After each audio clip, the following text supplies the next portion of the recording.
Bueno, según la teoría de Sylvan Tomskis, este propuso las emociones que son respuestas biológicas innatas que han evolucionado para ayudarnos a adaptarnos y sobrevivir. Su enfoque integraba la perspectiva evolutiva, la relación entre las emociones y las respuestas fisiológicas, que estaba inspirada en la perspectiva jamesiana y la influencia de los pensamientos en nuestras emociones, que significa, bueno, que era como la perspectiva cognitiva. ¿Vale? Entonces, según Sylvan Tomkins, en la perspectiva evolutiva, a lo largo de la evolución, nuestras emociones han sido cruciales para la supervivencia. Cada etapa de nuestras vidas refleja las adaptaciones emocionales que nos ayudan a enfrentar desafíos y relacionarnos con los demás. En la perspectiva jamesiana nos dice que nuestras emociones están ligadas a respuestas fisiológicas. Cuando sentimos miedo, nuestro cuerpo reacciona, el corazón se acelera, los músculos se tensan, las reacciones preparan nuestro organismo para actuar y sea luchar o huir. Como perspectiva cognitiva, finalmente, la perspectiva cognitiva enfatiza el papel de nuestros pensamientos, las emociones, no solo son reacciones automáticas, estas están influidas como por cómo interpretamos las situaciones. Dos personas pueden vivir la misma experiencia, pero sentir cosas diferentes basándose en sus creencias y pensamientos. Todo esto según la teoría de Silvan. Bueno, según la teoría de Sylvan Tomskis, este propuso las emociones que son respuestas biológicas innatas que han evolucionado para ayudarnos a adaptarnos y sobrevivir. Su enfoque integraba la perspectiva evolutiva, la relación entre las emociones y las respuestas fisiológicas, que estaba inspirada en la perspectiva jamesiana y la influencia de los pensamientos en nuestras emociones. Paul Ekman, considerado uno de los 100 psicólogos más destacados del siglo XX, ha dedicado gran parte de su vida profesional al estudio de las emociones y también ha sido pionero en el análisis de las expresiones faciales que las acompañan. A pesar de que los cambios en el sistema cognitivo y en el sistema nervioso autónomo pueden ser más prolongados, la expresión facial emotiva tiene una duración de entre 1,5 y 4 segundos según Ekman. La corta duración de las emociones contrasta con lo prolongado de los estados de ánimo. La brevedad de la emoción va acompañada de una mayor intensidad, igualmente reflejada en la expresión facial. Otro de los postulados de este enfoque es que las expresiones faciales no son exclusivas de la especie humana. El hallazgo de vestigios filogenéticos de la emoción puestos de manifiesto en las expresiones faciales de primates no humanos se asume como criterio para proclamar el carácter básico y universal de las emociones primarias. Ekman sostiene que hay evidencia empírica de la existencia de expresiones faciales similares a las humanas en algunos primates para las expresiones de miedo e ira y de manera más discutible para la tristeza y la alegría. La universalidad de las emociones primarias viene también respaldada por el criterio ontogenético. El estudio de las emociones humanas en edades tempranas evidencia ciertos patrones de respuesta más emocional innatos. De acuerdo con Izar, los monos y los bebés humanos de pocos meses pueden decirnos mucho sobre el reconocimiento y la representación categorial de las expresiones faciales, pero nada sobre la correspondencia entre expresiones y nombres de categorías emocionales ni de la respuesta libre de etiquetado de emociones. La evidencia en favor del enfoque biológico evolutivo son más obvias en los estudios prelingüísticos. Ciertamente el lenguaje es la principal fuente de divergencias socioculturales en la experiencia emocional. Es por ello que los partidarios de este modelo distinguen claramente entre A, los estados emocionales primarios y B, los significados semánticos derivados de tales estados, dejando claro que la universalidad corresponde a los primeros.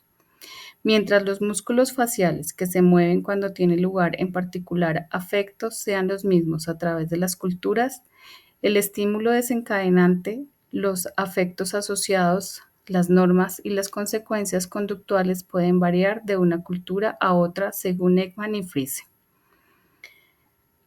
Una de las dificultades a las que se enfrentan los estudios transculturales es la diversidad de términos existentes para designar las expresiones faciales Tales términos son además definidos en un sentido distinto en cada entorno concreto. Entonces, encontramos en Ekman distingue 7 emociones básicas: la tristeza, la ira, el miedo,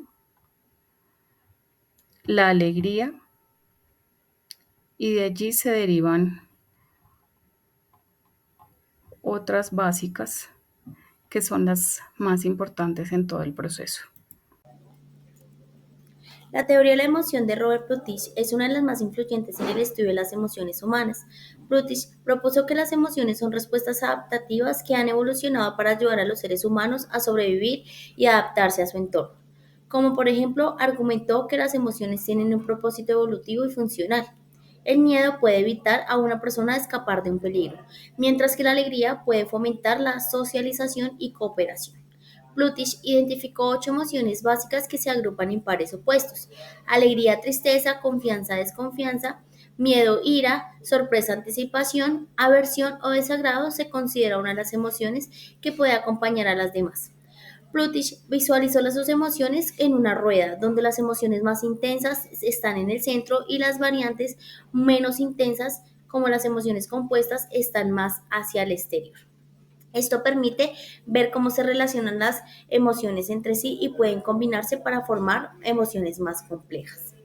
Desde la perspectiva evolutiva de Plutich, él sugiere que las emociones básicas como el miedo, la alegría, la tristeza y el enojo, la sorpresa, la aversión y la anticipación han evolucionado como respuestas adaptativas a los desafíos del entorno. Estas emociones permiten a los individuos sobrevivir, reproducirse y colaborar. Desde la perspectiva cognitiva, se argumenta que la interpretación de un estímulo es crucial para la experiencia emocional. Plutich reconoce que las emociones son influenciadas por el contexto y las experiencias pasadas. Visualizado desde el punto de vista físico, neurológico, cognitivo y social, las emociones están profundamente ligadas a procesos biológicos. El sistema límbico, que influye en estructuras como la amígdala y el hipocampo, juegan un papel fundamental en la regulación de la emoción durante el desarrollo. El cerebro la moldea a través de las experiencias y el aprendizaje, lo que influye en la forma que procesan y expresan las emociones. A nivel cognitivo, las capacidades como el razonamiento y la forma de tomar decisiones son esenciales para interpretar, regular las emociones. La teoría de Plutich sugiere que la experiencia emocional se combina con la cognición para guiar el comportamiento. A medida que los individuos maduran, aprenden a reconocer y gestionar sus emociones y la de los demás, lo que permite desarrollar habilidades sociales y empatía. Las emociones también se ven afectadas por el entorno social. Las normas culturales y las expectativas influyen en la expresión y manejan sus emociones. En conclusión, la teoría de Plutich integra diversas perspectivas sobre las emociones, destacando su naturaleza adaptativa y su compleja interacción en el desarrollo físico, neurológico, cognitivo y social. Las emociones no solo son reacciones a estímulos, sino que también son moldeadas por experiencias, contextos culturales y el desarrollo personal, lo que demuestra un papel fundamental en el desarrollo y comportamiento humano. Carroll e. Izard ha subrayado la conexión natural que existe entre expresiones específicas, estados emocionales motivacionales y desarrollo biosocial. El principio central de la teoría de las emociones diferenciales es que las emociones, que consisten en componentes neurales expresivos y experimentales, son inherentemente adaptativas, y cada emoción concreta tiene propiedades organizativas y motivacionales únicas, según Izard, 1994.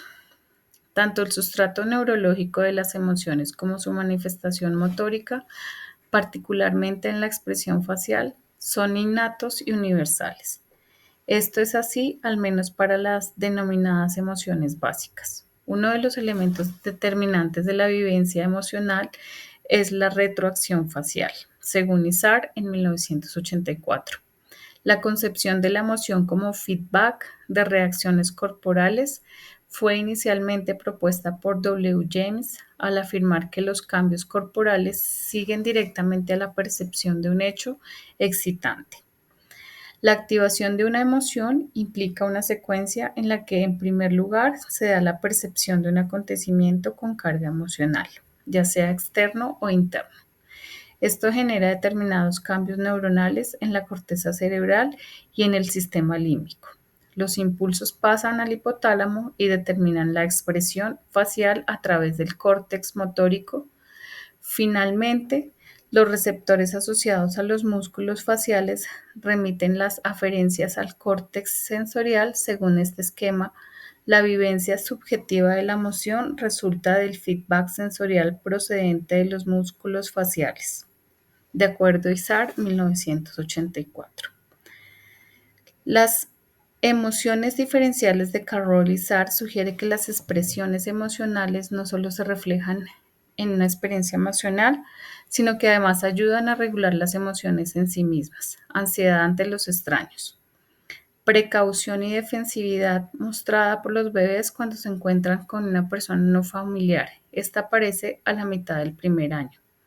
Ansiedad de separación, malestar o distrés, mostrado por los bebés cuando un cuidador al que está acostumbrado se va de su lado.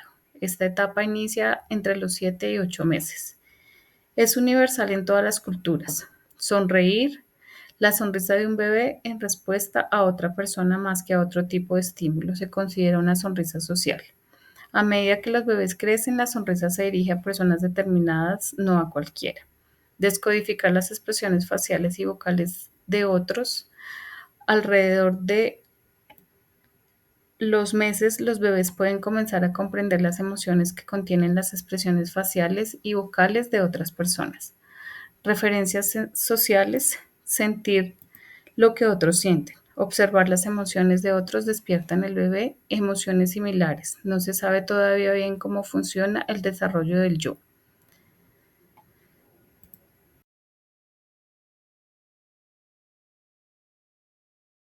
Formaron parte de las estrategias o con sus teorías a las emociones del individuo fue Antonio Damasio, quien relaciona la emoción y la razón. Él dice que pues por medio de su estrategia logró integrar el desarrollo físico, neurológico, cognitivo y social del individuo. Porque para él las emociones son importantes cuando se relacionan y permiten un comportamiento o una reacción del mismo. Permitirnos el comportamiento y la reacción de los mismos nos permite un desarrollo físico. Esto hace referencia a que el individuo tiene cambios en el cuerpo y en el cerebro a lo largo de su vida.